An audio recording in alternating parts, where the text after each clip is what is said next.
Hello guys, welcome back to my YouTube channel.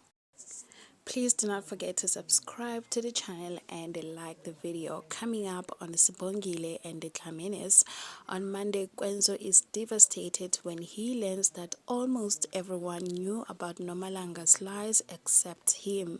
Samke confronts Phetheni about the past. Phetheni is left terrified. A blast from Velepi's past makes a comeback. On Tuesday, Vusi plays right into Jabu's hand. Jabu outlines his intentions to sow discord within the Dlamini family and can't work with Sibongile.